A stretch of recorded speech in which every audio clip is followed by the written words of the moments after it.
Hey guys, welcome back to Not Your Mama's MLM podcast. It's Leah Moore, your host, and I'm so excited to talk about today's topic because this is the one thing that literally blew my mind the first time I did the OFA challenge, and it is the reason why I have basically dedicated what I'm doing now in my MLM and to take it to the next level. Really, truly, and honestly. So whoosh! I hope you're ready to go, guys. So I am sitting at my beautiful window right now. It is absolutely gorgeous outside. It is the perfect weather here in Michigan. It's right around 79 degrees. The humidity is really low, and there's a gorgeous breeze coming through. So I actually left my windows open to do this podcast. So if you guys are hearing some birds chirping in the background or some chipmunks, I don't live in the middle of nowhere, but I have literally never had so many animals that surround my life or surround my house in all of my years as I have since I moved into this house about 3 years ago. I mean, we have deer, rabbits, chipmunks, red squirrels, gray squirrels, black squirrels. We have turtles, we have frogs, we have, field mice, everything, possums, skunks. We have everything under the sun that lives in our neighborhood. And it's absolutely crazy considering we're literally half a mile from the main road. So you can actually see the main road from my backyard, which makes it even more insane. But let me get on track here, guys, because I want to tell you about what hurts your customer helps you. And that sounds really, really weird, I know, but it's so true because what hurts your customer is what's going to help you stand apart from everybody else in the industry, everybody in your upline, everybody in your downline, everybody in your cross lines, anybody in the industry of MLM. If you adopt this one concept, which we kind of talked about yesterday, guys, but I'm going to show you how to make that happen. When you adopt this concept and you really do this in the right way, you set yourself apart from everybody else in the industry. So if you guys listened in on the last podcast, I talked about offer creation for MLM and how offer creation is really what makes you stand apart. But I've been in the marketing world for a really long time. I mean, I have bought so many different courses on marketing, whether it be for my consulting business when I was a wedding designer. I bought courses to teach me how to be a better wedding designer and how to market my business better way back when. And we're talking like 15 years ago. So I had already started doing these kinds of things well over, 10 years ago. I started this track on how to become a better marketer, especially since social media was booming and really just getting bigger. And I knew it wasn't going away. I just didn't know how to leverage it the right way.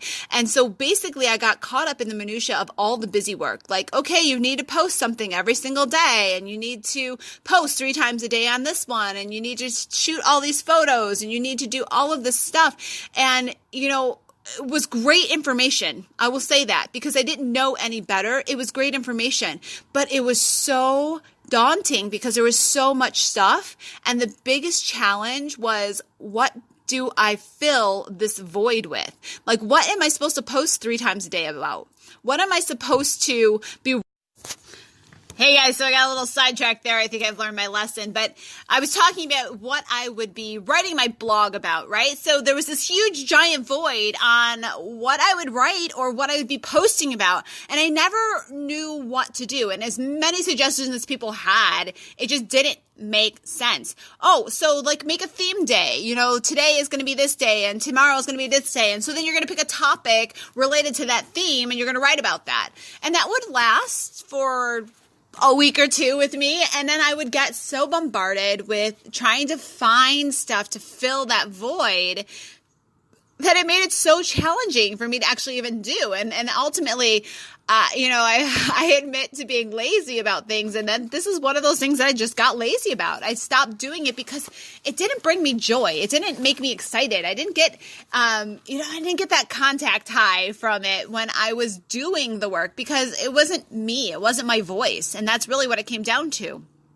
So the really great thing about learning these three key elements of creating your offer is that you can create so many different other things around them. You can create a blog, you can create the vlog, you can create the podcast, you can create the, social media captions, and all of these things can be created and can be sourced from solving problems for your audience that your product creates.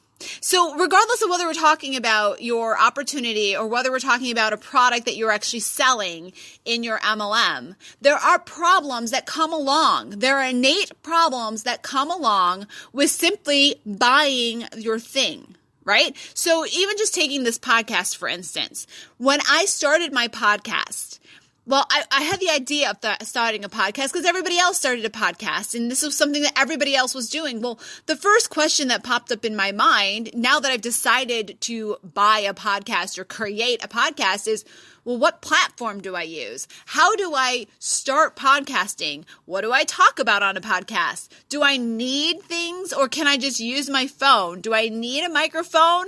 Can I do it without a microphone? Are there better times to have one? Do I need to create a special space that I can actually talk about these things? So just the idea of starting a podcast creates a whole slew of problems that I never had before I decided I was going to start a podcast. Same thing with my wedding business. I decided I wanted to start a wedding business because I love to design. I love to create things. I love the visual aspects of the wedding. All of the minutia, all the little small details that make that wedding so impeccable. Those are things that I loved to do. But what I didn't know is that it was going to require a heck of a lot of time, and that I was going to have way more patience than I've ever had in my entire life, and that I would need to put systems in place. Like, what kinds of systems did I need to have in place? What kinds of structures did I need to create to be able to communicate better and more efficiently with my clients? And how could I do that? Do I do it through email? Do I do it through text? Do I do it through voice? Do I create, vision boards on Pinterest? What the heck is Pinterest? Because that had just come out. Like, there were so many other little things that come along. There are new problems that arose when I decided to become a wedding planner, which ultimately came down to becoming a wedding designer because I didn't even want to do the planning. And then I had to decide, well, what's the difference between being a wedding planner and wedding designer? So there's always a new issue that comes up. So what is your customer's problem is your best solution, and your products that you offer create the biggest benefit to you in terms of solving problems. So there's three really key elements that you need. And this is talked about in Expert Secrets all the time. So if you guys have not gotten that book, I highly, highly, highly, highly recommend having that book at your fingertips if you want to take your marketing to the next level. And honestly, there is an awesome kit that's actually got the two books together in there. So you got the Expert Secrets and the .com Secrets, and also get some traffic secrets in there. So I would highly suggest getting that. It's called the Black Box, and I will drop a link for you guys today so that you can grab that if that's something that's of interest to you. But it's talked about in there more in detail, and this is something that I am actually getting further and diving deeper into because it's something that is just so intriguing to me and really works with the creative side of my brain, which is something I love to do. Hence the wedding planning didn't work, but the wedding design did work. And this is where the design element, this is the creation aspect. So managing your products and selling your products is kind of like the wedding planning portion. Like, there's certain things that you have to do in order to make it happen. But the design, the wedding design stuff, the really creative things, the really things that set that particular product apart is where the offers come in. So there's three things that we think about. We talk about the vehicle, we talk about the internal, and we talk about external. These are all problems that are created around your product. So if you're selling a makeup product, the fact that people use makeup already and they have makeup, the first vehicle, the vehicle is the makeup itself. And it's, well, how's your makeup going to work better for me? Specifically, let's talk about somebody who has, rosacea, who has, major skin issues and hasn't been able to find a makeup that is actually going to solve or create that blend that they're looking for to actually be able to solve the problems that they have, right? They don't want to have that rosacea coming through. They really want to have this smooth looking skin that everyone, aspires to. And that's why we buy makeup to begin with, right, ladies? So their first question right out the box, as soon as they see or hear about your product is, oh my gosh, is that going to work for me? That's a vehicle. That's a vehicle problem. So what can you create that's going to solve that problem? So if you're specifically marketing to those who have rosacea, then maybe I would go out searching for, other people who have rosacea within your company or who've had rosacea issues or other clients have had rosacea issues and create an entire booklet around how this product helps mask or helps to, camouflage your rosacea issues. And then also a how-to guide on how to do it. How do we use these products? And that's actually goes into the next one, which is the internal. Well, I don't know. Now that I know that these products are going to work for me, I don't know that I can even do what they did. Well, great. Now we've got this how-to step guide on how to actually apply our products to your rosacea to be able to create that flawless look they're looking for. And in addition to that, we're also going to create these videos that are going to allow you to be able to see a step-by-step application process so you don't have to worry about whether you read the instructions properly. All you have to do is stop the video every 30 seconds and do exactly what you see. So you're actually solving the problems for them. And then maybe an external problem they have is, I don't really have enough time during the day to, take a shower, let alone do my makeup. Well, then create a product around that where maybe it's a 5-minute guide to creating the perfect flawless look that masks your rosacea and no one needs to know, those kinds of things.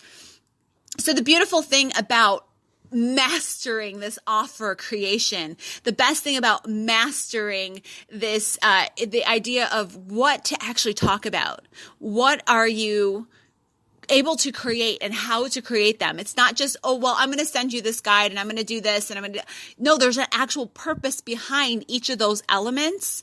There's an actual solution. There's an actual problem that each of these bonuses or each of these offers that you're giving to someone are solving. And that's what makes you absolutely irresistible. This is what makes you the person that everyone needs to go to because you have something that no one else has. You've created something that really addresses all of their concerns and things that they didn't even know they were concerned about. But people are, we're afraid of change. That is our innate nature. That is how we've been created. And it's not necessarily a bad thing, but when we can address the fears that people have prior to them actually acknowledging them for themselves, and they can see those fears for themselves as you're addressing them, you've automatically closed them. You've already created for them the solution that they're looking for, and that is what we call auto-closing. That is what it takes. If you are able to solve more problems, you are a better entrepreneur. The more problems you're able to solve, the better entrepreneur you're going to be, and the better entrepreneur you're going to become in the long run, because you're solving other people's problems. And, it's not something new. It's something that's said in the industry. And, I love how companies try to say that their chairman or their president or their, owner has created this concept and this is their philosophy. This is the philosophy of business, guys. The philosophy of business is, if you help other people get what they want, you're going to get what you want automatically. The more people you can help, i.e., the more problems you solve, the more you're going to become valuable in the market and the more that you're going to be able to make the kind of income you're looking for, make the impact in the world that you're looking to make. Whew, guys, I am spent. I love this topic and I am so excited about the fact that I get to dig even deeper into this when I go to offer my next month in Boise, Idaho. I cannot wait to take you guys on that journey. I am probably going to do an entire series of Instagram Live. So if you guys aren't already following me on Instagram, I'm going to give you guys my personal one. It is Curly Boss Chick. I would love to get to know you personally and be able to share that journey with you guys while I'm out there, because It's going to be a rock and riot. This is the stuff that we're digging deeper into, how to create amazing offers to be able to become more valuable in the industry, and then ultimately be able to provide for your family because you're providing for other people, which is essentially my entire goal, is to create an entire 10,000 member boss babe tribe of MLM unicorns who are doing exactly this. And some of those MLM unicorns are going to be on my team, and some of those MLM unicorns aren't. Guys, as you know, I'm not here to pitch you. It's not my job to make you want to be a part of my team. My job is to help you. My job is to document what I'm doing right now so that it can help you become a better person and do more of what you want in your MLM if you love it. If you don't, hey, let's talk. Maybe there's something there for you, or maybe there's another company that I know of that might be a better fit for you. And that's really what it comes down to, guys. You have to find something that fits for you and then be able to take all of this marketing that you're learning right now and leveraging it for yourself and becoming the person that you want to be. So guys, again, as you know, and I'm going to offer this and keep offering this because until I have created my own course, this is the Kickstarter to creating your online marketing business. And these are all the things that I'm talking about right now are all the things that you dig into a little bit deeper in the MLM OFA challenge. The MLM OFA challenge, you guys can go to leahmoore.com/MLM-OFA-challenge and be able to sign up for that. That's going to show you what all the bonuses are, including some beautiful unicorn style funnels, not some fugly funnels. And it's also going to give you the opportunity to jump over to the official MLM page, the official OFA page and sign up. All that money goes directly to them, guys, which is going to cover your, admission basically to the OFA challenge. And I cannot wait to welcome you to the MLM Unicorn community because we have a Facebook group going right now that's going through the current OFA challenge, and they are rocking it out. In fact, just the other day, I got some responses from them saying how amazing it was because while the OFA challenge itself is amazing, the language that's spoken is, again, generic. It is designed to cover all of the bases in all of the industries and all of the markets that they are, coaching and teaching in this group. And so by being a part of the MLM OFA challenge, you are actually getting all of the knowledge from them, but then it's going to be regurgitated and recalibrated so that it's directly response marketing to us here in the MLM space. So guys, go over to leahmoore.com/MLM OFA-challenge. So dashes in between those, MLM-OFA- challenge, and join us for the next one. It is starting August 19th, guys. That is less than a week away. So you can actually get in on that and start that journey next week. Actually, surprisingly, that is next week already. We can get it kickstarted and you can get on your own personal journey of creating a better marketing system for you and your downline. Guys, it's been a blast. I hope you enjoyed. Bye. Mwah.